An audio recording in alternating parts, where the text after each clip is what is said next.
আসসালামু আলাইকুম। আপনারা সবাই কেমন আছেন? আশা করি অনেক ভালো আছেন। যে যেখানে আছেন সুস্থ আছেন। আলহামদুলিল্লাহ আপনাদের দোয়া ও ভালোবাসায় আল্লাহর অশেষ রহমতে আমরা অনেক ভালো আছি। দেশ এবং দেশের বাইরে থেকে যেসব আপু এবং ভাইয়ারা আমার এই ব্লগটা দেখছেন, আশা করি আপনাদের কাছে অনেক ভালো লাগবে। প্রতিদিনের মতো আরেকটা নতুন ব্লগ নিয়ে হাজির হলাম আপনাদের মাঝে। কালকে যে ব্লগটা যেখান থেকে শেষ করেছি, তারপরে থেকে আজকে ব্লগটা আবার শুরু করলাম। কালকে ব্লগে মেবি আমি দেখাইছিলাম যে আম্মু বাজার থেকে কি কি এনেছে, সেগুলোর সাথে আমি আম্মু যে মুয়া এনেছে সেগুলোও দেখাইছিলাম। তো এখন সেই মুয়াগুলো আমরা সবাই মিলে খেতে বসেছি। এই ছোটো মিনি মুয়াগুলো খেতে আমার অনেক ভালো লাগে। এগুলো আপনারা কে কী নামে বলেন একটু জানাবেন। আমরা তো এটাকে মুড়ির মুয়া বলে জানি। আমাদের এলাকাতে এগুলোকে মুয়াই বলে ডাকে। আর এই মিনি মুয়াগুলো আমার ভাই এবং আমার মেয়ের জন্য সম্ভবত আমার আম্মু এনেছে, তাই এগুলো এখন আমরা সবাই মিলে খাচ্ছিলাম। আর এটা হচ্ছে সেদিনকেরই বিকালকার ব্লগ। বিকাল মানে সন্ধ্যা হয়েছে। সন্ধ্যাবেলাতে একটু আমরা আমাদের মানে পাশের গ্রামে একটা অনুষ্ঠান হচ্ছিল, সেখানে লালন গীতি গানের অনুষ্ঠান করা হয়েছিল। সেখানে গিয়েছিলাম, সেখানকারই কিছু ভিডিও ফুটেজ করে এনেছি। সেখানে তেমন কোনো ভিডিও করতে পারিনি, কারণ সন্ধ্যা হয়ে গিয়েছিল আর আমার ফোনে তেমন চার্জও ছিল না যে ব্রাইটনেস দিয়ে ভিডিও করব, তার জন্য আর ভিডিও করা হয়নি। তো কালকে মানে গতকাল সন্ধ্যাবেলাতে হঠাৎ আপনাদের ভাইয়া ফোন দিয়ে বলে আমাদের এখানে লালন গীতি গানের অনুষ্ঠান হচ্ছে, এখানে মেলাও বসেছে, আসবা নাকি? তো আমিও আপনাদের ভাইয়ার কাছে বায়না ধরলাম, হ্যাঁ আমরা যাব।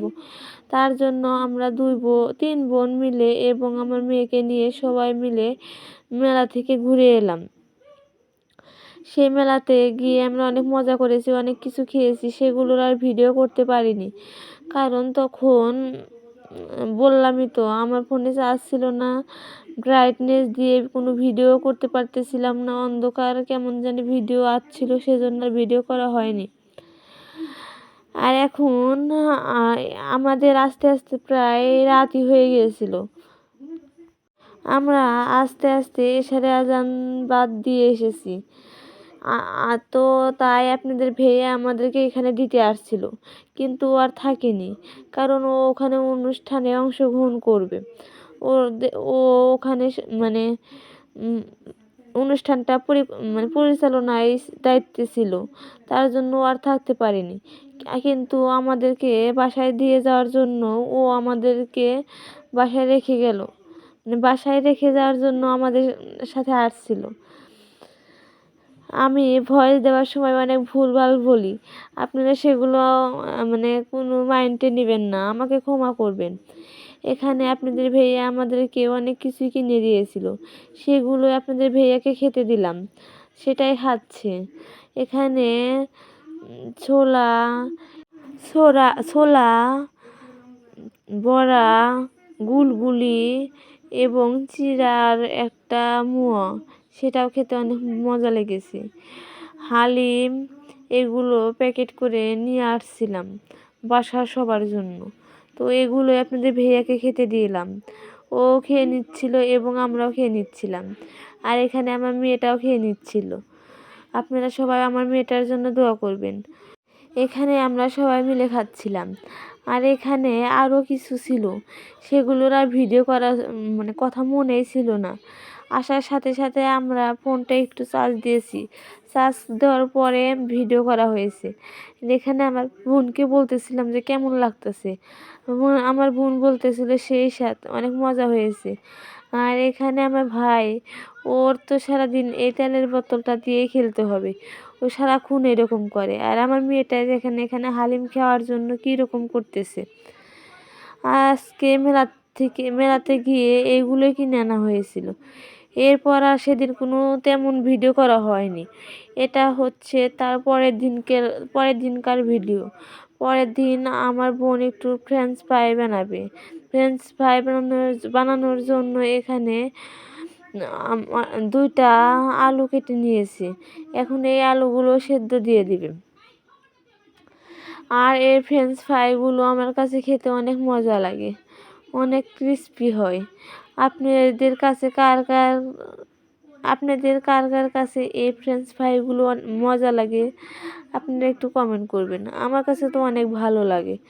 আর এখন এই ফ্রেঞ্চ ফ্রাইগুলো একটা পাত্রর ভিতরে দিয়ে দিল, তার ভিতরে পানি দিয়ে দিয়েছে, লবণও দিয়ে দিল। এখন এটা হাফ সেদ্ধ করে নেবে, কারণ এটা পরবর্তীকাল সময়ে ভাজা হবে, তার জন্য এটা হাফ সেদ্ধ করলেই হবে, পুরোপুরি সেদ্ধ করার কোনো দরকারই নেই। এই যে এখানে সেদ্ধ বসিয়ে দিয়েছি। আচ্ছা ভাইয়া এবং আপুরা, আপনাদের কাছে আমার এই ব্লগটা কেমন লাগে সেটা আপনারা সবাই অবশ্যই বলবেন।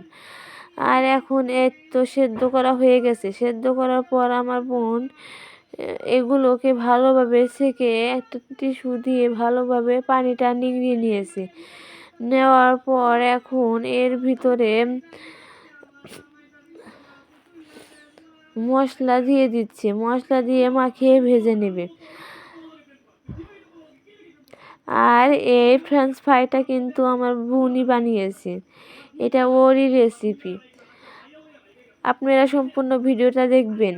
সম্পূর্ণ ভিডিওটাতে দেখে আপনাদের কাছে কেমন লাগলো সেটা অবশ্যই বলবেন। ভালো লাগলে অবশ্যই লাইক করবেন, লাইক করলে মোটিভেট হয়। সাবস্ক্রাইব করবেন, সাবস্ক্রাইব করে পাশে থাকা বেল বাটনে ক্লিক করে রাখবেন, তাতে করে আমার প্রত্যেকটা ভিডিও নোটিফিকেশনের মাধ্যমে আপনাদের কাছে পৌঁছে যাবে।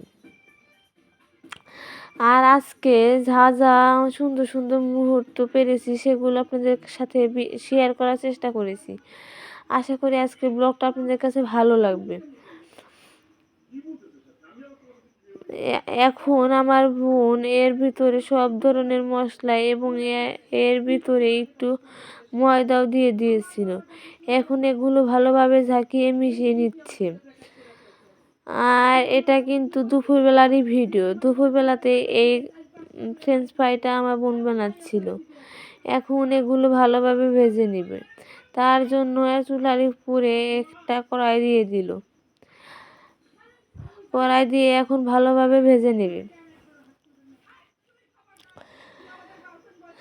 এখানে আমার বোন যখন এই ফ্রেঞ্চ ফ্রাইটা ভাজছিল তখন আমি এখানে ছিলাম না, তো আমি এখানে হয়তো অনেক কিছু উল্টাপাল্টা বলতেছি, সেটার জন্য আমি ক্ষমা প্রার্থী। কারণ আমি এখানে ছিলাম না, ও কি করতেছিল সেটাও আমি ঠিক তেমনভাবে বলতে পারতেছি না, কারণ আমি ওই সময় গোসল করতে গিয়েছিলাম, আমার মেয়েটাও ঘুমাচ্ছিল, তা ওই ফাঁকে আমি একটু গোসল করতে গিয়েছিলাম। আর আজকে কেনাকাটাও করতে যাব একটু, তার জন্য আমাদের অনেক তাড়াহুড়া ছিল। কেনাকাটা তেমন কোনো না, শীতের জন্য কিছু কেনাকাটা করব সেটাই। আর এর তো তেল গরম দিয়ে দিয়েছে কড়াইতে, বেশ অনেকটা পরিমাণে তেল গরম দিয়ে দিয়েছি। এখন ভেজে নেবে এই সবগুলো ফ্রেঞ্চ ফ্রাই। আমার ভয়েস ওভারে যদি কোনো ভুল ত্রুটি হয়ে থাকে তাহলে আপনারা সবাই অবশ্যই আমাকে ক্ষমা করবেন। আমি আপনাদের কাছে ক্ষমা প্রার্থী। আমি যখন ভিডিওর ভয়েস দেই তখন আমি যেন কেমন নার্ভাস ফিল করি, তেমন কোনো ভালো ভয়েসই দিতে পারি না। সেরকম আমি সাজিয়ে গুজিয়ে আগেই নেই, কিন্তু ভয়েস দেওয়ার সময় কেমন যেন আউলিয়ে যায়, কোনো কথাই বলতে পারি না। আমি অনেকভাবে চেষ্টা করি। আমি যখন একটা ভিডিওতে ভয়েস দেই অনেকবার কেটে কেটে সেই ভিডিওটার ভয়েস দিই। অনেক কষ্ট, একটা ভিডিও বানাতে আমার কাছে অনেক কষ্ট হয়। বাচ্চা সামলিয়ে ভিডিও বানিয়ে নিজে খাওয়া দাওয়া গোসল সব কিছু সেরে ভিডিও বানানো, এডিট করা, ভয়েস ওভার করা সব কিছু মিলিয়ে অনেক কঠিন হয়ে যায়। তারপরও যখন ভিডিওতে কোনো লাইক কমেন্ট শেয়ার কোনো কিছু আসে না, তখন ভিডিও বানানোর বানানোর প্রতি আর আগ্রহী হয় না, মনটা একদমই ভেঙে যায়। আমার মনে হয় আমার দ্বারা এটা আর হবে না। তো আপনারা সবাই অবশ্যই আমাকে সাহায্য করবেন, আপনারা সবাই লাইক করবেন, কমেন্ট করবেন, শেয়ার করবেন, আমাকে অতি দ্রুত অতি তাড়াতাড়ি আমাকে সফল করে দেন। আপনাদের আপনাদের সাপোর্ট ও ভালোবাসা ছাড়া আমি কোনোভাবেই এগিয়ে যেতে পারবো না। আর এই তো এখন আলুগুলো সব কিছু দিয়ে মাখিয়ে নেওয়ার পর এখন কড়াইতে তেল দিয়ে ভেজে নিচ্ছি। এটা খেতে অনেক মজাই হয়েছিল। এই ফ্রেঞ্চ ফ্রাইগুলো সবগুলি এখন অনেক সুন্দরভাবে ভেজে নিয়েছি।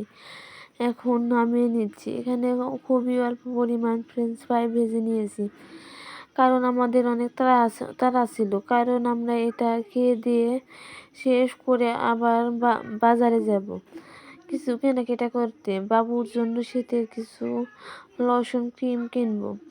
আচ্ছা আপু এবং ভাইয়ারা, আপনারা একটু বলেন তো বাচ্চাদের জন্য কোন ক্রিমটা বেস্ট, কোন লোশনটা বেস্ট, আপনারা একটু সাজেস্ট করেন, আর সেটাই দেওয়ার চেষ্টা করিব। আর দেখি কোনটা আনা যায়, দোকানদার কি বলে। আমার তেমন কোনো ধারণা নেই কোনটা আনলে ভালো হবে। আর এর তো ভেজে নেওয়া শেষ। এখন সবগুলো একটা প্লেটে সার্ভ করে নিয়েছে। আর এখানে এখন আমার কাজিনকে খেতে দিচ্ছে আমার বোন। আমার কাজিন তো এটা খুব পছন্দ করেছে। এখানে একটু সয়া সসও নিয়ে নিচ্ছে। আর আমাদের বাসায় যখন সয়া সস থাকে তখন আমরা কিসের সাথে খাবো সেটা ভাবতে মানে মানে সব কিছুর সাথেই, আমরা যদি বাসায় পরোটা বানাই সেটার সাথে টমেটো সস খাবো, রোল সব কিছুর সাথে। আর এই যে আমার কাজিনটা এর ফেসটাও একটু দেখিয়ে দিলাম আপনাদের মাঝে। আজকের ভিডিওটা এই পর্যন্ত। আজকের ভিডিওটা আপনাদের কাছে কেমন লাগলো সেটা অবশ্যই আপনারা বলবেন। আপনারা সবাই ভালো থাকবেন। আল্লাহ হাফেজ।